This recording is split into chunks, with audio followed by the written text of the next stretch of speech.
Imagine a carnival so big, so weird, and so completely unsafe that OSHA wouldn't just shut it down, they'd launch it into the sun. Now imagine that carnival's run by robots, and the robots are drunk on gasoline fumes and existential dread.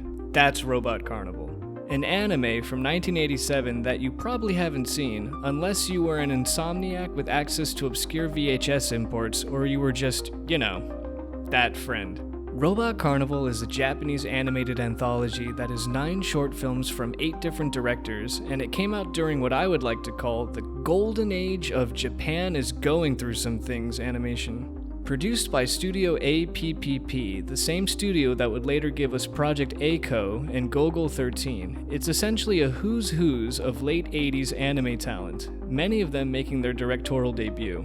The whole idea?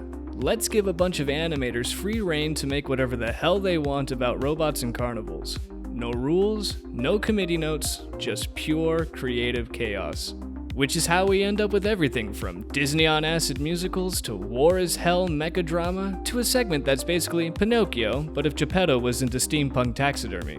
Why was this possible? Because 80s Japan was swimming in animation money. The economy was booming, VHS sales were hot, and the word OVA basically meant do whatever you want and we'll sell it to weird kids in trench coats. Robot Carnival was released straight to theaters in Japan, then trickled to the US via a 1991 Streamline Pictures dub, where it got a PG rating that wildly undersells how many kids this probably traumatized. The opening and ending segment was directed by Katsuhiro Otomo of Akira fame, and it's basically the film's bookend joke. A gigantic, rusty death carnival rolls through a peaceful village, demolishing everything. It's like if Mad Max designed a Macy's Thanksgiving Day parade float. Fun fact, Otomo intentionally didn't make it a story, just a tone setter for all of the absurd craziness that would soon follow. First up is Frankengears, directed by Koji Morimoto. Morimoto, later of Animatrix fame, gives us a glimpse of a mad scientist building a robot child, and all of it is gorgeous with fluid animation, up until, well, let's just say this robot's first steps will give you a run for the money. It's Frankenstein if the moral of the story was never work on your passion project while drunk in the rain.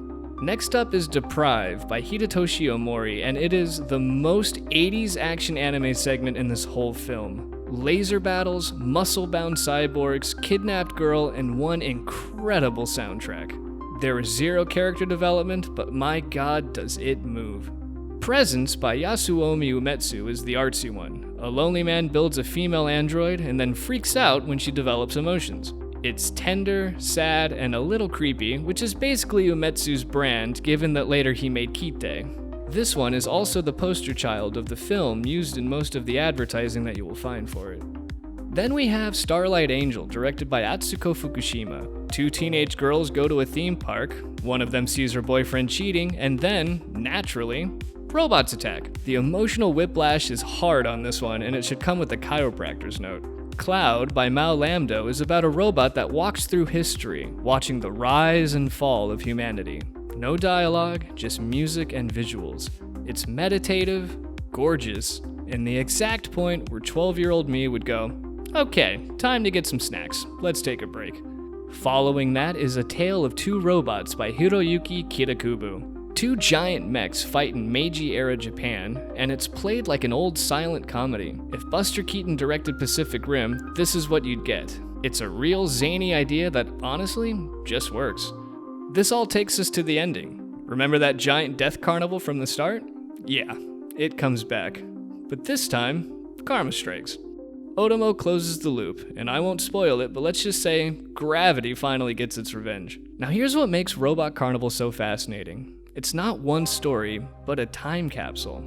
You can literally see the DNA of future anime classics forming here, from Morimoto's slick cyberpunk, Umetsu's melancholy eroticism, and Otomo's obsession with urban decay. And because each short is totally different, you get a buffet of tones: slapstick, tragedy, art film, and all of it pure spectacle. Robot Carnival is proof that when you give artists freedom and a budget, you'll get something that's messy, uneven, and unforgettable. It's a film that you feel more than you follow, and that's exactly why it belongs here. And And that's it for this one. Thanks for watching Real Different. If you enjoyed the dive, hit that like and subscribe, and I'll see you in the next one.